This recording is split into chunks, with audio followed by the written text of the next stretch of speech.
Nurse sees girl in hospital and says, "She has the same smile as my missing daughter." Jennifer Wilson felt her legs tremble as she gripped the clipboard tightly.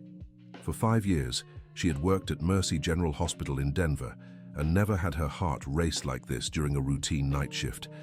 It was when she entered room 307 that everything changed. The hospitalized girl smiled at her, and that smile, identical to the one belonging to the daughter she hadn't seen in 5 years, left her completely paralyzed. The child, with blonde hair and around 8 years old, was admitted for a respiratory condition, but it was the dimple on the left side of her face that shattered Jennifer's world. "Hi, nurse," the girl said sweetly. "Are you going to take care of me today?" Jennifer had to lean against the wall. It was impossible. That voice, that way of speaking, even the slight tilt of her head when asking a question. Everything was just like her little Emily. "Of course, sweetheart. How are you feeling?" she managed to reply, trying to keep her voice steady. "Better now, you seem nice. My chest still hurts a little, but not as much as yesterday." Jennifer checked the girl's vitals, but her hands shook so badly she had to redo the measurements twice. The name on the chart read Olivia Parker, 8 years old, admitted for severe asthma. The mother was listed as Amanda Parker, but there was no information about the father. "Olivia is a beautiful name," Jennifer remarked, trying to make conversation. "Thank you, but sometimes I dream I have a different name. It's weird, right?" Jennifer's heart skipped a beat.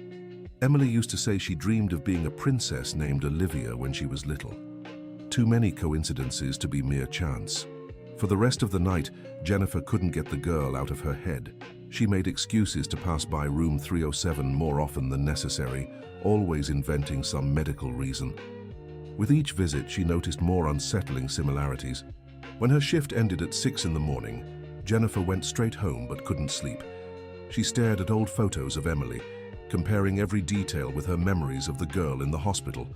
The shape of her face, the bright green eyes, even the way her hands looked. It was all identical. The next night, she returned to the hospital determined to learn more about Olivia. During their conversation, she casually asked about the girl's family and past. "Olivia, have you always lived here in Denver?" "I think so. But sometimes I remember a different place, with a big tree in the backyard. Mom says it's just my imagination." Emily had a huge maple tree in the yard of their old home before everything fell apart. A chill ran down Jennifer's spine. "Do you have any allergies, sweetheart?" "Peanuts. Mom always warns me to be really careful. Once, I almost had to come to the hospital because of it." Jennifer nearly dropped her stethoscope. Emily had the exact same rare allergy. The coincidences were piling up in ways too glaring to ignore. Dear listener, if you're enjoying the story, don't forget to like and especially subscribe to the channel. It helps us a lot as we're just starting out. Now continuing. On the third day, Jennifer met Amanda Parker, Olivia's adoptive mother. The woman arrived during visiting hours, but something about her behavior stood out. Amanda was unusually cold toward the girl, avoided touching her, and always seemed in a hurry to leave.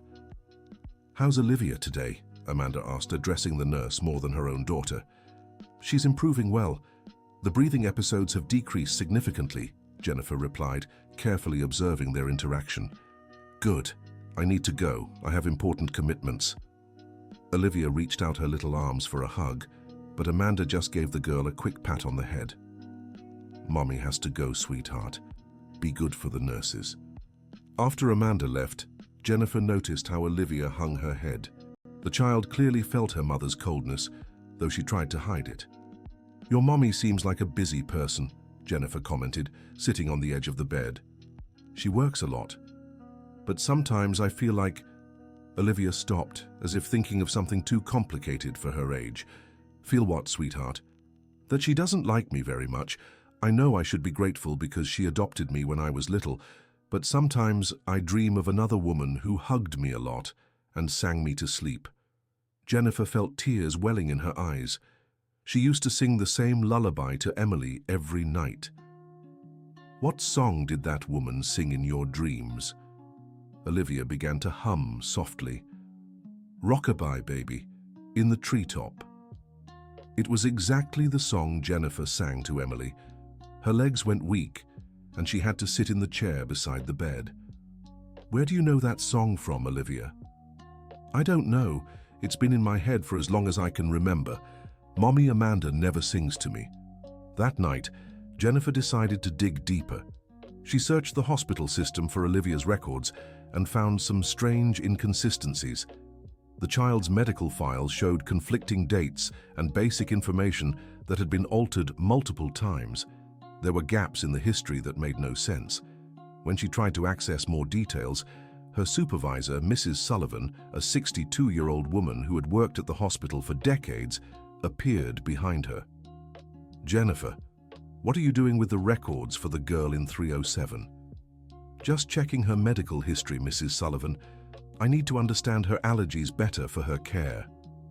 "Sweetheart, you're not the assigned nurse for this case. You'd better focus on your own patients and stop poking into matters that aren't your concern." The warning in Mrs. Sullivan's voice was clear, but there was something else, a look that suggested she knew more than she was saying. In the following days, Jennifer kept visiting Olivia whenever she could. The bond between them grew naturally, like two souls recognizing each other. Olivia always perked up when Jennifer arrived, and even her vitals visibly improved in her presence. During one visit, Olivia was drawing in a notebook Amanda had brought to keep her occupied. "What are you drawing, sweetheart?" "A house. I always dream about this house. There's a big tree in the yard and a yellow porch. Do you think I'll ever see that place?" Jennifer looked at the drawing and felt the world spin. It was exactly the house she had lived in with Emily before the divorce. Every detail was perfect. The maple tree in the yard, the porch she had painted yellow the last summer they spent together, even the little wooden fence Michael had built. "Olivia, have you ever been in a house like this?" "I don't know. I've dreamed about it since I was little. There's a woman in that house who makes really good cake and lets me lick the bowl. She has brown hair like yours and always smells like vanilla." Jennifer had worn vanilla perfume her whole life. It was her signature. Michael always said she left a trail of vanilla wherever she went. "And that woman in your dream, does she have a name?" "Sometimes I hear Mommy, but when I wake up, I get confused. Mommy Amanda doesn't look like her." The revelation left Jennifer breathless. She knew she had to act, but she was also terrified of the possibilities. What if Olivia really was Emily? What if her daughter had been alive all these years, living with another family? In the early hours of the morning, during one of Olivia's breathing episodes, something extraordinary happened. The girl was having trouble breathing, and Jennifer rushed to help. In the middle of the crisis, Olivia called out to her, Jenny, help me!" Jennifer froze. Jenny was exactly what Emily used to call her. She had never told Olivia that, and no child at the hospital called her by that name. "How do you know me by that name, sweetheart?" After the crisis passed and Olivia was breathing normally again, she looked at Jennifer, confused. "What name? I called you Nurse Auntie, didn't I?" "Olivia, you called me Jenny just a few minutes ago." The girl grew thoughtful, as if trying to recall something lost deep in her memory. "Jenny, that name sounds familiar. It's strange. Sometimes words come out of my mouth, and I don't know where they're from." Jennifer knew it wasn't her imagination. Something much bigger was happening here, and she needed to uncover the truth, no matter the cost. The next day, during her shift, she received an unexpected visit that would change everything. Michael Wilson, her ex-husband, showed up at the hospital wearing a suit and carrying a badge identifying him as the new hospital administrator. "Jennifer, we need to talk." 5 years had passed since she'd last seen him, but the impact was still devastating. Michael was the man who had won full custody of Emily after their divorce, claiming Jennifer was emotionally unstable due to severe postpartum depression she had suffered years before. "What are you doing here, Michael?" "I've taken an administrative position at the hospital. Interesting coincidence, isn't it?" Nothing was a coincidence with Michael. He had always been calculating and manipulative. If he was here, he had a specific reason. "And what does that have to do with me?" "I've heard you've taken a particular interest in a patient in room 307. Jennifer, you need to stop these unhealthy obsessions. We talked about this years ago." Jennifer's blood boiled. During the divorce proceedings, Michael had used her postpartum depression against her, painting her as an unstable, obsessive mother. He had convinced the judge she was a danger to Emily. "I don't have obsessions. I'm just doing my job as a nurse. Your job doesn't include digging through medical records of patients who aren't under your care. Mrs. Sullivan has already informed me about your suspicious activities." Jennifer realized Michael had informants inside the hospital. He was monitoring her every move. "Michael, where is Emily?" "Emily is doing just fine, growing up in a family that can give her the stability you never could. You'd better forget the past and focus on your life now." "She's my daughter. I have a right to know how she is." "You lost those rights when you tried to..." "Well, let's not revisit sad episodes. What matters is that Emily is safe and happy, far from your emotional instability." Michael left, leaving Jennifer devastated and confused, but he had also planted a terrible seed of suspicion. Why had he appeared now, of all times? Why was he so determined to keep her away from Olivia? Dear listener, if you're enjoying the story, don't forget to like and especially subscribe to the channel. It helps us a lot as we're just starting out. Now, continuing. That night, Jennifer had a revealing conversation with Mrs. Sullivan.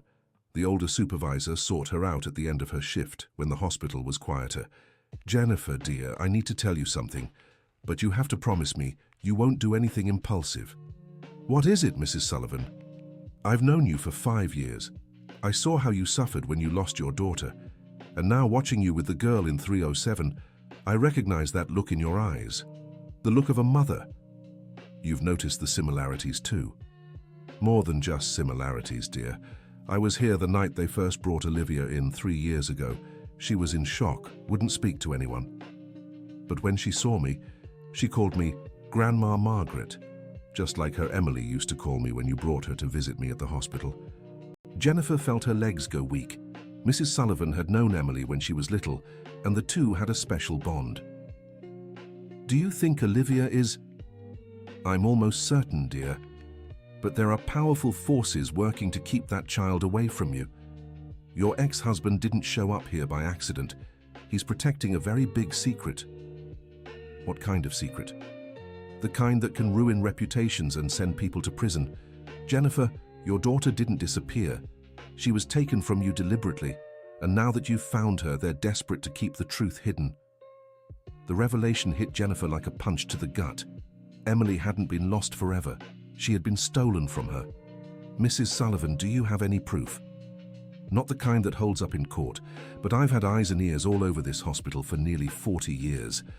I know when something isn't right." That early morning, Jennifer made a risky decision. Using her system access key, she went into the oldest record searching for any trace of Olivia. What she found horrified her. There was an admission record dated 3 years prior, but with completely different information than what was in the current file. The original name was Emily Wilson, and it was listed as child at risk, referred for adoption by court order. Jennifer printed the document before anyone could delete or alter it. She now held proof that Olivia was really Emily, and that the entire adoption had been based on lies and forged documents. But when she got home, she found Michael waiting at her apartment door. "Jennifer, you shouldn't have been digging into confidential files." "How do you know what I was doing?" "I have access to the hospital's monitoring system. Every login, every search, every document accessed is logged, and you just committed a crime. The crime is what you did to my daughter. Prove it." "You have the word of an emotionally unstable nurse against official documents and court orders. Who do you think they'll believe?"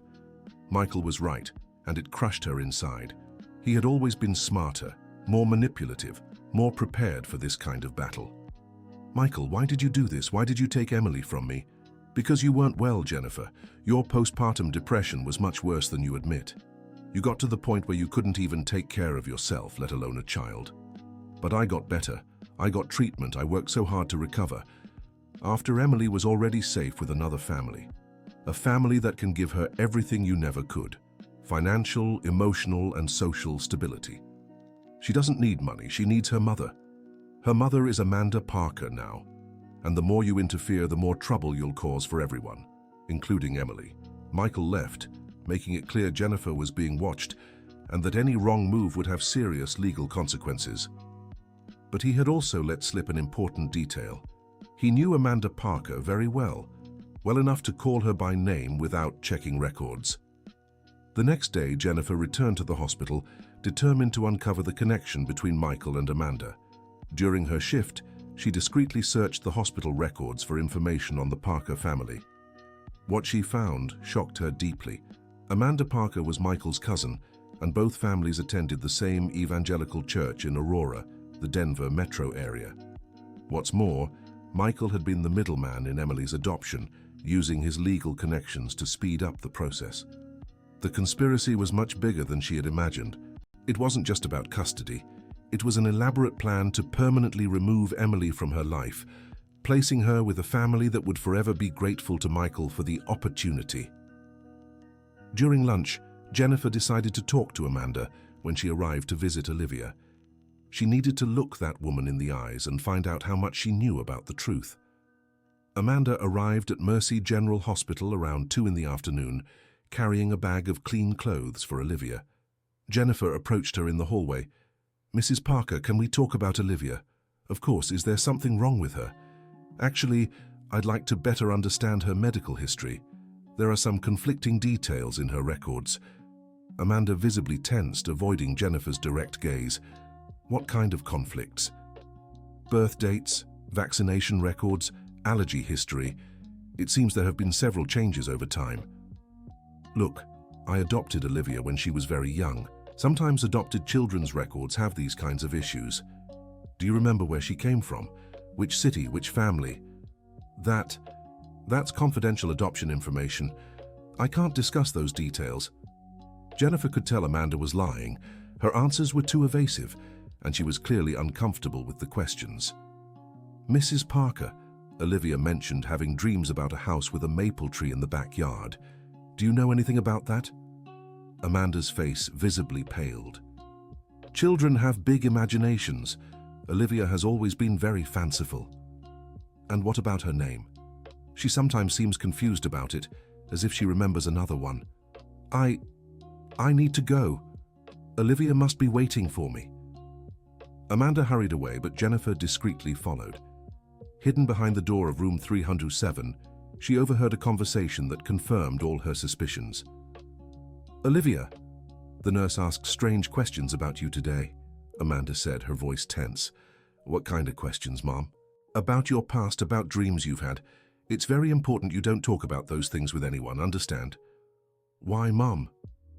Because sometimes people want to break families apart, and I don't want that to happen to us. But Aunt Jenny is really nice to me. I like when she visits." "Aunt Jenny? Who's that?" "The pretty nurse with brown hair. She reminds me of someone, but I don't know who." "Olivia, listen carefully. You can't get too close to that nurse. She's not good for our family." "But why? She takes such good care of me." "Because I said so. And if you disobey, I'll have to take you far away from here, someplace where you'll never see her again." Jennifer heard Olivia's quiet sobs and barely stopped herself from barging into the room. Amanda was clearly manipulating and threatening an 8-year-old child. When Amanda left, Jennifer waited a few minutes before entering. She found Olivia crying softly, trying to hide her tears when she saw her. "What's wrong, sweetheart? Why are you sad?" "I can't tell you. Mom said I can't talk to you about some things." "Olivia, you know you can trust me, right? I just want to take care of you and see you happy." "I know. You're different from other people. When I'm with you, I feel safe, like it's where I'm supposed to be." "And it is, sweetheart. You'll always be safe with me." Olivia looked deeply into Jennifer's eyes, as if trying to remember something very important. "Aunt Jenny, can I ask you something?" "Of course, you can ask me anything." "Did you ever have a daughter?" The question caught Jennifer off guard. How could Olivia know that? "Why do you want to know?" "Because you take care of me like I'm your daughter. And sometimes when you look at me, your eyes get sad, like you've lost someone very important." Olivia's sensitivity broke Jennifer Wilson's heart. Even though she was just a child, she could sense the deepest emotions. Yes, Olivia, I had a daughter, and she looked a lot like you. What happened to her? She had to go live far away from me, but I never stopped loving her, not even for a second. Do you think you'll ever find her again? I hope so, sweetheart. I hope so. That night, Jennifer had a crucial conversation with Mrs. Sullivan. The older supervisor had called her for a private meeting in her office. Dear, I've discovered some information that might help you, but it could also put you in danger. What kind of information? I have a friend who works at the Civil Registry Office. She did some unofficial research about Olivia's adoption. What we found is very serious.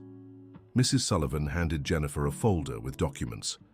The original adoption papers were all forged. Your daughter Emily was never officially put up for adoption. In fact, you never legally lost custody of her. How is that possible? Your ex-husband used his connections in the judiciary to create a fake situation. He claimed you voluntarily abandoned the child, forged your signature on custody relinquishment papers, and then arranged an illegal adoption for his cousin. That means that Emily was legally kidnapped. And now that she's growing up and starting to remember the past, they're desperate to keep it a secret. Mrs. Sullivan, what can I do with this information? First, you need more concrete evidence. Second, you need legal protection because once this comes out, they'll try to destroy your credibility in every way possible. And Olivia, what happens to her in the meantime? Olivia needs to keep being cared for normally. If they suspect you've discovered the truth, they could move her far away very quickly. The strategy now was to act with extreme caution. Jennifer needed to gather enough evidence to expose the whole conspiracy without alerting Michael and Amanda Parker about her findings. In the following days, she began documenting everything, recording conversations, photographing documents, noting every suspicious interaction. She also started building an even stronger bond with Olivia, creating memories and connections that might help the child remember her past. One night, while Olivia was sleeping, Jennifer noticed the girl talking in her sleep. "Mommy Jenny, don't go. I love you." It was the confirmation she needed. Even after 3 years of being raised by another family, Emily's subconscious still remembered her real mother. Dear listener, if you're enjoying the story, please take a moment to like and especially subscribe to the channel. It helps us a lot as we're just starting out. Now back to the story. The next day, something happened that nearly exposed everything. Olivia had a severe allergic reaction after eating something Amanda had given her. The child was struggling to breathe and her skin was swollen and red. Jennifer immediately recognized the symptoms of the peanut allergy Emily had always had. Without hesitation, she performed the exact emergency protocol she'd developed years ago, specifically for her daughter. "Administer epinephrine immediately, 0.3 milligrams, she shouted to the medical team. "How do you know the exact dosage?" the on-duty doctor asked. "Experience with similar cases," Jennifer lied, preparing the medication with a precision and speed that impressed the entire team. The treatment saved Olivia's life, but also drew unwanted attention. The doctor in charge of the case, Dr. Richards, sought her out afterward to talk. "Jennifer, your reaction was impressive. You acted as if you knew exactly that child's medical history. Like I said, I've treated similar cases before. But your precision went beyond normal. You applied a specific protocol only used in cases of recurring severe allergies, as if it were a personalized treatment." Jennifer realized she'd exposed herself. Her instinctive motherly reaction had been stronger than her ability to disguise. "Dr. Richards, can I ask you a confidential question?" "Of course. Have you ever suspected that any child here at Mercy General Hospital wasn't with the right family?" The doctor was surprised by the question. "That's a very serious accusation, Jennifer. Why are you asking this?" "Because I believe Olivia isn't Amanda Parker's biological daughter, and I have reasons to suspect her adoption was illegal." "Do you have proof of this?" "I'm gathering evidence, but I need help from someone with medical authority to investigate officially." Dr. Richards grew thoughtful for a moment. "If you're right, this is a matter for the proper authorities. But if you're wrong, you could destroy your career and further traumatize a child who's already been through so much. I know the risks, but I also know I can't live with the guilt of letting such a great injustice continue. What do you need from me?" "Authorization to discreetly run a DNA test. If we can prove parentage, we'll have definitive proof. Jennifer, this is highly irregular. I could lose my medical license. Dr. Richards, what if it were your daughter? What if someone had taken your child from you based on lies and forged documents? Wouldn't you want someone to help? The doctor fell silent for several minutes, clearly wrestling with the ethical dilemma. I'll think about it. But don't do anything impulsive until we talk again. That night, Jennifer received an unexpected call at home. It was Amanda Parker, and she was clearly distressed. Nurse Jennifer, I need to speak with you urgently. About what, Mrs. Parker? About Olivia, about everything. Can you meet me at the hospital tomorrow morning before your shift? Why do you want to talk to me?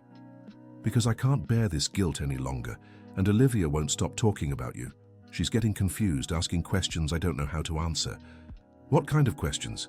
Today she asked me if I'm really her mother, and when I said yes, she replied, "Then why do I remember Aunt Jenny singing to me when I was a baby?" Jennifer's heart raced. Emily was recovering her deepest memories. Mrs. Parker, what do you want to tell me? Everything. I want to tell everything, because this situation isn't fair, not to Olivia, not to you, not to me. The next day, Jennifer arrived at the hospital an hour early to meet Amanda. The woman was in the cafeteria, clearly nervous with deep dark circles under her eyes, as if she hadn't slept. "Thank you for coming," Amanda said, her voice trembling. "I'm listening. First, I want you to know I love Olivia as if she were my own daughter. These 3 years with her have been the best of my life. But I always knew something was wrong. When Michael approached me 3 years ago offering a child for adoption, he said the mother had abandoned the girl and signed all the relinquishment papers. And you believed him? I wanted so badly to believe. I'd tried to have children for 15 years, went through every possible treatment and nothing worked. When Michael appeared with this opportunity, it seemed like a miracle. But you discovered it wasn't, didn't you? Amanda began to cry. Olivia came home in shock. She wouldn't speak, wouldn't eat, cried every night. And when she finally started talking again, it was always about a brown-haired woman who smelled like vanilla. How did you react? At first I thought it was normal. Adopted children always have trauma. But over time I realized her memories were too specific. She described places, situations, even recipes that woman used to make. And what did you do? I confronted Michael for answers. He told me the birth mother was mentally unstable, that she had abandoned the child, and those memories were products of Emily's traumatized imagination. But you stopped believing him, didn't you? Yes. Especially after Emily started calling me Aunt Amanda instead of Mom, and kept asking when she'd see Mommy Jenny again. Jennifer felt tears streaming down her face. Mrs. Parker, do you know who I am? I do. You're Jennifer Wilson, a nurse at this hospital, and you're Emily's real mother. How do you know? Because Michael told me last night when he realized Emily was remembering everything. He said you were dangerous and unstable, but seeing how Emily reacts around you, I know he was lying. What else did he say? That he forged documents claiming you abandoned Olivia willingly, that he used your postpartum depression to convince a judge he knew to rule you unfit, and that I could never tell the truth, or I'd be arrested for being part of an illegal adoption. Mrs. Parker, why are you telling me this now? Because Emily is suffering. She doesn't understand why she remembers 2 mothers, and because I realized, no matter how much I love her, she belongs with you. Amanda's confession was the turning point Jennifer needed. Finally, she had a witness willing to confirm the entire conspiracy. What are you willing to do to fix this? Whatever it takes. I'll testify against Michael, hand over all the documents I have, do whatever's needed for Emily to return to you. Even knowing you could go to jail. Jennifer, these past 3 years, I've watched Emily cry in her sleep, calling for Mommy Jenny at least once a week. Seen her sad on birthdays because she felt someone important was missing. Watched her draw the same house, the same brown-haired woman. A 5-year-old doesn't invent details like that. How can we do this without alerting Michael? He doesn't know I'm here. I told him I had a doctor's appointment this morning. We have a few hours before he notices anything. Jennifer and Amanda devised a plan. First, they'd go to Dr. Richards together, to officially request a DNA test. With Amanda's testimony confirming suspicions, the doctor would have legal grounds to authorize it. Second, Amanda would hand over all adoption documents, including recorded conversations where Michael admitted parts of the fraud. Third, they'd find a family law attorney to begin legal proceedings for Emily's reunification with her birth mother. When they approached Dr. Richards, he was shocked by Amanda's testimony. "Mrs. Parker, you're confessing to involvement in a fraudulent adoption. Do you understand the legal consequences?" "I understand perfectly, but I also understand a child is suffering because she was taken from her real mother through lies." "And you're willing to testify officially?" "Yes. I even have recordings of Michael admitting he forged documents." Dr. Richards immediately authorized the DNA test, using routine samples collected discreetly during Emily's treatment. While waiting for the results, which would take 48 hours, Jennifer and Amanda maintained normal routines to avoid suspicion. But Olivia began to notice something was different. During one of Jennifer's visits, the little girl asked a question that caught everyone off guard. "Aunt Jenny, are you my real mom?" Jennifer was speechless. How could she answer such a direct question without lying to the child, but also without causing problems too soon? "Why do you ask that, sweetheart?" "Because every time you look at me, I feel at home. And when Mommy Amanda looks at me, I see she gets sad, like she knows I'm not really her daughter." "Olivia, what do you remember from before you lived with Mommy Amanda?" "I remember you singing to me. I remember a house with a big tree. I remember a man who was always angry. And I remember crying a lot when they took me away from you." Jennifer couldn't hold back her tears. "Sweetheart, sometimes grown-ups make very big mistakes, and sometimes it takes a long time to fix those mistakes. But will you come get me? Will you take me to my real home?" "Olivia, I promise I'll do everything in my power to take care of you the right way." "I knew it. I always knew you were my real mom. That's why I feel so good when you're around." The child threw herself into Jennifer's arms, and for the first time in 5 years, mother and daughter could embrace knowing the truth. The next day, the DNA results arrived. Dr. Richards called Jennifer and Amanda for a private meeting. The test confirms a 99.97% genetic match between Jennifer and Olivia. There's no doubt she's the child's biological mother. Amanda broke down in tears, not from sadness, but relief. "Thank God. Now I can sleep in peace knowing I did the right thing." "What do we do now?" Jennifer asked. "Now we contact the proper authorities and begin the legal process to reverse a fraudulent adoption," Dr. Richards replied. But before they could take any action, Michael showed up at Mercy General Hospital with 2 private security guards. "Jennifer, you've crossed a line, and Amanda, you've deeply disappointed me." "Michael, it's over. We know everything," Jennifer said, trying to stay calm. "Know what? Theories and guesses? You don't have any real proof." "We have the DNA results," Dr. Richards revealed. "DNA obtained illegally without proper legal authorization. It's worthless in court." Michael was technically right. The test had been done without prior judicial approval, which could invalidate it legally. "Besides," Michael continued, "Amanda could be arrested for conspiring to make false accusations against me, and you, Jennifer, could be sued for harassment and trying to kidnap a legally adopted child." "I won't let you keep manipulating this situation," Amanda said, standing up. "You have no choice. If you say a word about any of this, I'll sue you for fraudulent adoption too. You'll lose your home, your job, and you might even go to jail." "I don't care about the consequences anymore," Amanda replied firmly. "Olivia needs to be with her real mother. Olivia already has a mother, you, and you'd better keep it that way if you don't want bigger problems." Michael left the hospital but made it clear he was monitoring every move. The situation had turned into a complex psychological and legal battle. That night, Jennifer received an unexpected visit at home.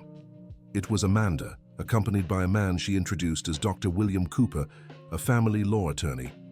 "Jennifer, I hired Dr. Cooper to help us legally. He's reviewed everything and has a proposal." "What kind of proposal?" "We can reverse the adoption without lengthy criminal proceedings if we can prove it was based on falsified documents," the attorney explained. "How?" Amanda has recordings where Michael admits to altering documents. With these recordings, we can file for adoption annulment based on document fraud. And what's the problem?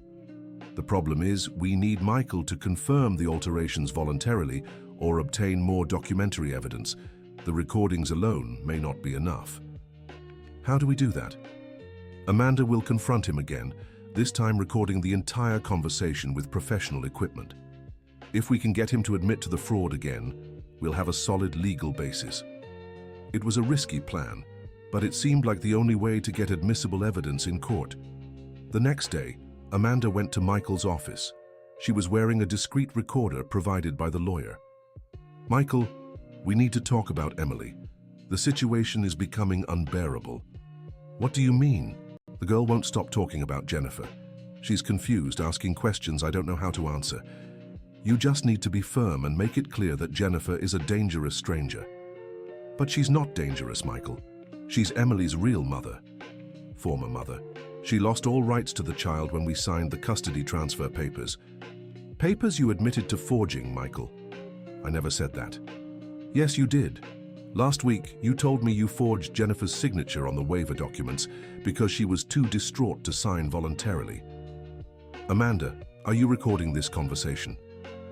Michael was sharper than they expected. He had noticed something odd in Amanda's behavior. "Of course not. Why would I do that?" "Because you're asking very specific questions about things that never interested you before." "Michael, I just want to understand what really happened. Emily has been my daughter for 3 years. I have the right to know the truth. The truth is Jennifer was mentally unstable and unfit to care for a child. I did what was best for Olivia." "But you said you forged her signature." "I said I facilitated the bureaucratic process. That's not a crime when it's in the child's best interest." Michael was being extremely careful with his words, avoiding any clear admission of wrongdoing. The recording didn't capture a full confession, but it still provided valuable information the lawyer could use. Meanwhile, at Mercy General Hospital, Jennifer continued caring for Emily, who was recovering well from her allergic reaction. The girl had grown even more attached to her after learning the truth about her identity. "Mama Jenny, when can I go home with you?" Emily asked during one of their visits. "Soon, sweetheart. The adults just need to sort out some complicated things first." "Can I help? Can I tell the judge I want to stay with you?" "Emily, you're a very smart girl, but these are things the adults need to handle. I remember more things now. I remember you teaching me to tie my shoes. I remember us baking cookies together. And I remember the day they took me away, and you were crying so much." Each of Emily's memories was a stab to Jennifer's heart, but also more proof that they shared an unbreakable bond. Dr. William Cooper had devised a different legal strategy. Instead of trying to prove criminal forgery, he would focus on proving the adoption hadn't followed proper legal protocols. "Jennifer, I've discovered that Emily's adoption process didn't go through the correct channels. There's no record of attempts to locate the biological family, no proper psychological evaluation of Amanda, and no mandatory adjustment period." "What does that mean?" "It means that even if the documents weren't forged, the adoption would still be illegal because it didn't follow the correct procedures." "And is that enough to reverse it?" "Yes, and it's easier to prove than document forgery." The lawyer filed a motion to annul the adoption based on procedural irregularities. Since Amanda was actively cooperating with the process, the situation became legally simpler. Within 2 weeks, they secured a preliminary hearing. Olivia, even though she was a minor, would have the right to express her opinion about where she wanted to live. On the day of the hearing, Jennifer, Amanda, and Michael appeared in court with their respective lawyers. Olivia was also present, accompanied by a child psychologist. The judge, Judge Robert Thompson, reviewed all the submitted documents. "This case is quite peculiar. We have an adoption that was apparently carried out with procedural irregularities, a birth mother who claims she never consented to the adoption, and an adoptive mother who is asking to reverse her own adoption." "Exactly, Your Honor," said Dr. William Cooper. "The situation demonstrates that there were serious flaws in the original process." Michael's lawyer tried to discredit the claims. "Your Honor, the birth mother went through a period of severe mental instability. The documents prove she was unable to care for the child properly. But the documents don't prove she voluntarily consented to the adoption, Dr. Cooper countered. The judge decided to speak with Olivia privately, with only the child psychologist present. Olivia, do you understand why you're here today? Yes, Your Honor. To decide if I'll live with Mommy Jenny or stay with Aunt Amanda. How do you feel about both of them? I love them both. Aunt Amanda took really good care of me all these years, but Mommy Jenny is my real mom. I remember her singing to me when I was little. And where would you like to live? I want to live with Mommy Jenny, but I want Aunt Amanda to still be my friend and visit me often. The simplicity and clarity of Olivia's answers impressed the judge. After hearing all the testimonies, Judge Thompson reviewed the technical documents. It's evident there were serious irregularities in the original adoption process. Additionally, the DNA test unequivocally confirms that Jennifer Wilson is the child's birth mother. Your Honor, Michael's lawyer attempted to intervene. The emotional stability of the petitioner. Counselor, the most recent psychological evaluations of Jennifer Wilson demonstrate complete emotional stability and the ability to fulfill her maternal role. Any prior instability was clearly temporary and related to the trauma of being separated from her daughter. The judge delivered his decision.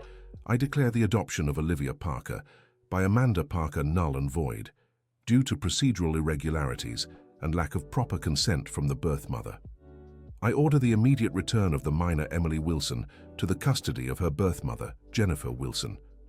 However, he continued, recognizing the emotional bond formed between the minor and Amanda Parker, I grant her the right to regular visitation to be formalized at a later date. It was the complete victory Jennifer had dreamed of for 5 long years. Michael tried to appeal the decision, but his appeals were denied at every turn. Furthermore, an investigation was launched to look into the irregularities he had committed in the original process. 3 months later, Emily was officially back home with Jennifer. The adjustment was surprisingly easy, as if the 3 years of separation had just been a nightmare that lasted too long. Amanda kept her word and became a constant, positive presence in Emily's life. The two maintained the affection they had developed, and Emily grew up knowing she had been loved by 2 different mothers, each in their own way. "Mommy," Emily said one afternoon as they baked cookies together in the kitchen, "can I call Aunt Amanda Grandma of the Heart?" "Of course, sweetheart. She deserves all the love you have for her." "And can I tell everyone I have the bravest mom in the world?" "Why?" "Because you never gave up on finding me.